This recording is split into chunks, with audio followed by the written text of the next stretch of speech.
हमारी इस नई विस्तृत चर्चा में स्वागत है। आज का विषय उन सभी के लिए बेहद खास है जिन्हें डेटा से खेलना पसंद है। मतलब जो लोग डेटा में छुपे राज ढूंढना चाहते हैं। हाँ, और आज हम पाइथन फॉर डेटा एनालिसिस पाठ्यक्रम के एक ऐसे हिस्से पर गहराई से बात करने वाले हैं जो किसी भी प्रोजेक्ट की बिल्कुल बुनियाद होता है। बिल्कुल। अक्सर जब भी कोई नया डेटा सेट सामने आता है ना, जिसमें शायद लाखों रोज हों और सैकड़ों कॉलम्स हों, तो उसको देखकर एक पल के लिए घबराहट होना बहुत आम बात है। बहुत ही स्वाभाविक सी प्रतिक्रिया है ये। हाँ, मतलब ऐसा लगता है जैसे किसी अनजान शहर के बीचों बीच बिना किसी नक्शे के छोड़ दिया गया हो। समझ ही नहीं आता कि कौन सा रास्ता कहाँ जाएगा। और आज की इस चर्चा का मुख्य उद्देश्य बिल्कुल यही है कि डेटा एनालिसिस की असली शुरुआत करने से पहले उस डेटा सेट के स्ट्रक्चर को समझना क्यों जरूरी है। सही बात है। चलिए इसको थोड़ा समझते हैं। जब स्क्रीन पर अचानक से डेटा का एक बहुत बड़ा पहाड़ आकर गिरता है, तो सबसे पहला कदम क्या होना चाहिए? देखिए, ये स्थिति किसी भी नए या अनुभवी डेटा एनालिस्ट के लिए बहुत जानी पहचानी है। इतने बड़े डेटा को देखकर दिमाग का सुन्न हो जाना एकदम आम बात है। लेकिन यहाँ सबसे दिलचस्प बात यह है कि डेटा एनालिसिस के गहरे समंदर में गोता लगाने से पहले उसके स्ट्रक्चर या ढांचे को बारीकी से जानना सबसे बुनियादी और महत्वपूर्ण कदम है। लोग अक्सर सीधे कॉम्प्लेक्स एल्गोरिथम्स की तरफ भागते हैं ना। बिल्कुल, लोग सीधे विजुअलाइजेशंस या मॉडल बनाने लगते हैं। लेकिन हमारे स्रोतों के अनुसार जब पहली बार कोई डेटा सेट हाथ में आता है तो हम उसके कंटेंट या उसकी असली बनावट से पूरी तरह अनजान होते हैं। डेटा के स्ट्रक्चर को समझने की ये शुरुआती प्रक्रिया आगे चलकर होने वाली बहुत बड़ी गलतियों से बचाती है। जैसे कि मिसिंग वैल्यूज की प्रॉब्लम। हाँ, सबसे बड़ी समस्या वही होती है। अगर डेटा में जगह जगह खालीपन है, मतलब डेटा मिसिंग है, और उसे बिना ठीक किए एनालिसिस शुरू कर दिया जाए तो सारे नतीजे गलत साबित हो सकते हैं। इसके अलावा डेटा टाइप्स की गड़बड़ी भी एक बड़ी चुनौती होती है। डेटा टाइप्स की गड़बड़ी मतलब जैसे किसी कॉलम में उम्र लिखी है लेकिन सिस्टम उसे नंबर के बजाय टेक्स्ट मान रहा है। इन सब बुनियादी खामियों को इसी शुरुआती चरण में पहचाना और सुधारा जाता है। इससे डेटा में नए पैटर्न्स और ट्रेंड्स की झलक मिलनी शुरू हो जाती है। ये तो वही बात हो गई कि अगर किसी इमारत की नींव ही कमजोर है तो उस पर चाहे जितना शानदार पेंट कर लिया जाए वो कभी मजबूत नहीं हो सकती। डेटा की क्वालिटी और उसकी इंटेग्रिटी इसी बात पर निर्भर करती है कि शुरुआत में उसे कितनी अच्छी तरह समझा गया है। एकदम सही उदाहरण दिया आपने। और जब स्ट्रक्चर समझ आ जाता है तो हम तय कर पाते हैं कि एनालिसिस के लिए कौन से कॉलम जरूरी हैं और किन्हें हटाया जा सकता है। इसी वजह से डेटा एनालिसिस में पाइथन और पैंडाज लाइब्रेरी का इतना महत्व है।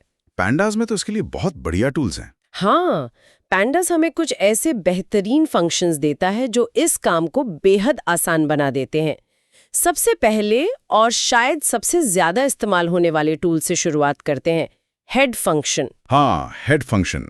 ये किसी भी डेटा सेट की पहली झलक पाने का सबसे सरल तरीका है।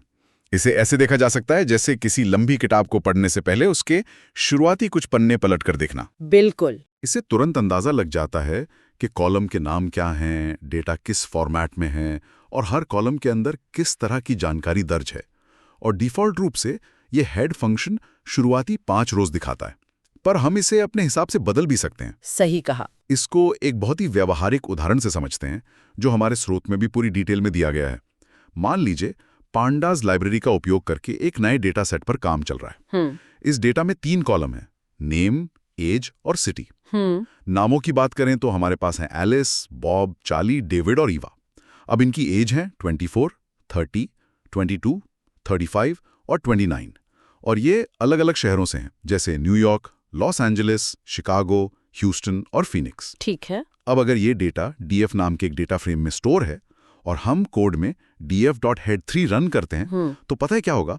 स्क्रीन पर पूरा डेटा नहीं आएगा, सिर्फ पहली 3 रोज नजर आएंगी। मतलब एलिस, बॉब और चार्ली का डेटा। बिल्कुल। एलिस जिसकी उम्र 24 है और शहर न्यूयॉर्क, बॉब 30 साल का लॉस एंजलिस से और चार्ली 22 साल का शिकागो से। बस ये 3 रोज। ये फंक्शन बिना पूरे डेटा सेट को लोड किए एक झटके में बता देता है कि डेटा दिखने में कैसा है। ये एक बहुत ही सटीक उदाहरण है।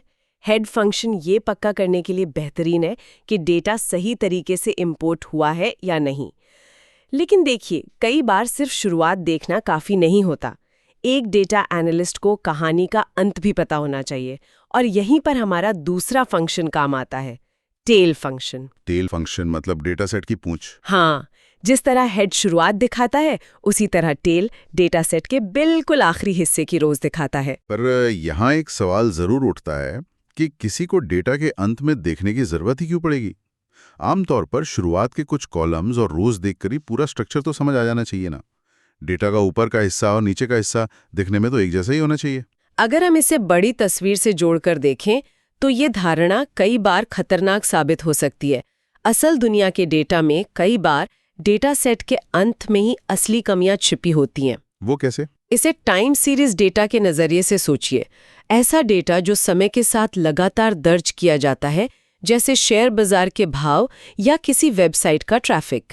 ऐसे में टेल फंक्शन सबसे रीसेंट एंट्रीज को चेक करने की सुविधा देता है। ये देखना जरूरी होता है कि क्या आखिर में कोई डेटा मिस तो नहीं हुआ। अच्छा, मतलब इंपोर्ट या एक्सपोर्ट होते वक्त कोई गड़बड़ी हुई हो? बिल्कुल। कई बार सिस्टम क्रैश होने की वजह से फाइल अधूरी रह जाती है या आखिर में कुछ अजीब सी जंक वैल्यूज आ जाती हैं। टेल फंक्शन किसी भी प्रकार की असामान्यता या एनोमली को पकड़ने का एक शानदार तरीका है। यहाँ पर चीजें और भी रोचक हो जाती हैं। हमने डेटा का शुरुआती हिस्सा देख लिया और उसका अंत भी चेक कर लिया, लेकिन क्या हो अगर किसी डेटा सेट में 5 लाख रोज हों और 50 कॉलम्स हों? ऐसे में एक एक कॉलम को ढूंढना मुश्किल है। बिना हर एक वैल्यू को देखे डेटा सेट का समरी कैसे निकालें? इसके लिए पैंडास के पास एक बहुत ही जादुई टूल है, इन्फो फंक्शन। जब बिना ज्यादा अंदर घुसे पूरे डेटा सेट का एक क्विक ओवरव्यू चाहिए होता है तो इन्फो से बेहतर कुछ नहीं है। तो ये इन्फो फंक्शन दिखाता क्या क्या है? जब ये कमांड रन होती है तो ये डेटा सेट का इंडेक्स, डेटा टाइप, सारे कॉलम्स की एक साफ सुथरी लिस्ट और सबसे खास बात मेमोरी यूसेज की जानकारी देता है। मतलब वो डेटा सेट सिस्टम की कितनी मेमोरी ले रहा है। बड़े प्रोजेक्ट्स में ये जानना जरूरी है, वरना कंप्यूटर क्रैश हो सकता है। ये तो काफी काम की डिटेल है। पर इन्फो का एक और फायदा है ना डेटा क्लीनिंग में। कैसे मिसिंग वैल्यूज पकड़ी जा सकती हैं? 100%। इन्फो फंक्शन का सबसे बड़ा फायदा ही यही है कि ये हर कॉलम के सामने नॉन नल काउंट्स दिखाता है। आसान भाषा में कहें तो ये बता देता है कि किस कॉलम में कितनी रोज में असल डेटा है और कितनी खाली हैं। मतलब अगर 10,000 रोज हैं और किसी कॉलम में सिर्फ 9,000 नॉन नल काउंट दिख रहा है, तो इसका सीधा सा मतलब है कि 1000 डेटा पॉइंट्स वहां गायब हैं। बिना एक भी रो को मैन्युअली देखे तुरंत पता चल जाता है कि किस कॉलम में मिसिंग डेटा है। वाह, ये तो वाकई आसान है। पर अब डेटा के उस हिस्से पर आते हैं जिसमें असली कहानी छिपी होती है, मतलब आंकड़ों का गणित। हाँ, स्टैटिस्टिक्स। उसके लिए हम क्या इस्तेमाल करेंगे? डेटा के गणित को डिकोड करने के लिए डिस्क्राइब फंक्शन होता है। ये फंक्शन सेंट्रल टेंडेंसी, डिस्पर्जन और डेटा डिस्ट्रीब्यूशन की सारी जानकारी एक बार में दे देता है। ये सेंट्रल टेंडेंसी और डिस्पर्जन, इनको थोड़ा सरल भाषा में समझाते हैं। देखिए, सेंट्रल टेंडेंसी मतलब डेटा का औसत या मीन क्या है, और डिस्पर्जन बताता है कि डेटा उस औसत से कितना बिखरा हुआ है। जब हम डिस्क्राइब चलाते हैं तो इसमें counts, means, standard deviations, minimum, maximum और क्वार्टाइल्स निकल कर आ जाते हैं। मिनिमम और मैक्सिमम वैल्यूज का पता चलना, यहाँ पर एक और बड़ा फायदा होता है आउटलायर्स को पकड़ने का। बिल्कुल।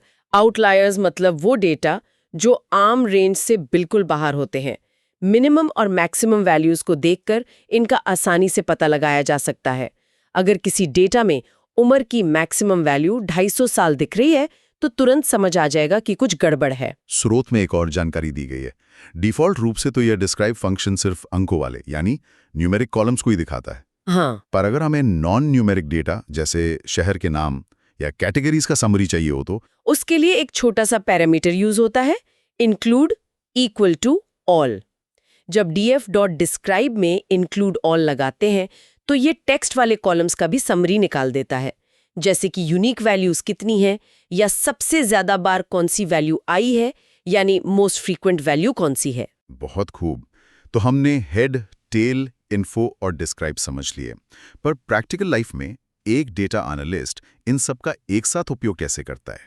हमारे स्रोत में इसका एक आदर्श वर्कफ्लो समझाया गया है, एक असली जिंदगी के उदाहरण के साथ। हाँ, ये सभी टूल्स एक चेन की तरह काम करते हैं। पहले हेड से शुरुआत करके डेटा की झलक लेते हैं, फिर टेल से अंत चेक करते हैं, उसके बाद इन्फो से डेटा टाइप्स और मिसिंग वैल्यूज समझते हैं, और अंत में डिस्क्राइब से स्टैटिस्टिक्स देखते हैं। चलिए, इस वर्कफ्लो को स्रोत में दिए गए स्टूडेंट्स परफॉर्मेंस डेटा सेट पर स्टेप बाय स्टेप लगाकर देखते हैं। इस डेटा में 5 स्टूडेंट्स हैं, अलीशा, बेन, कैथरीन, डैनियल और एवा, और इनके 3 विषयों के स्कोर्स हैं, मैथ्स, साइंस और इंग्लिश। ठीक है। अब सबसे पहले हम हेड 3 लगाएंगे। इससे पहले 3 बच्चों का डेटा आएगा, जैसे अलीशा के मैथ में 88, साइंस में 91 और इंग्लिश में 78 हैं। बेन के स्कोर्स हैं 92, 89, 85 और कैथरीन के हैं 79, 84 और 88। इससे हमें शुरुआती नंबर्स का अंदाजा लग गया। और तुरंत इसके बाद हम टेल 2 लगाएंगे। इससे आखिरी 2 बच्चे यानी डैनियल और ईवा का डेटा दिखेगा। डैनियल के स्कोर दिखेंगे जैसे मैथ में 85, साइंस में 82 और इंग्लिश में 80, और ईवा जिसके 95, 87 और 91 है। इसलिए चेक हो जाएगा कि लिस्ट के एंड तक सब सही चल रहा है। फिर इन्फो चलाएंगे। इससे दिखेगा कि हमारे पास 5 एंट्रीज हैं और किसी भी स्टूडेंट का कोई भी स्कोर मिसिंग नहीं है, क्योंकि नॉन नल काउंट पूरा 5 आएगा। और आखिर में डिस्क्राइब फंक्शन ये तीनों विषयों के स्कोर्स का पूरा स्टैटिस्टिक दिखाएगा, औसत मार्क्स क्या हैं, और सबसे जरूरी, अगर इंग्लिश के कॉलम में मैक्सिमम मार्क्स 80 आने चाहिए थे पर वहां गलती से 800 लिखा है, तो डिस्क्राइब उसे तुरंत पकड़ लेगा। तो इस सब का क्या मतलब निकलता है? यही कि एनालिसिस शुरू करने से पहले अपनी नींव मजबूत करनी जरूरी है। बिल्कुल। इन 4 फंक्शंस हेड, टेल, इन्फो और डिस्क्राइब पर पकड़ बनाना डेटा एनालिसिस की दुनिया में आत्मविश्वास और स्पष्टता के साथ आगे बढ़ने का बुनियादी रास्ता है।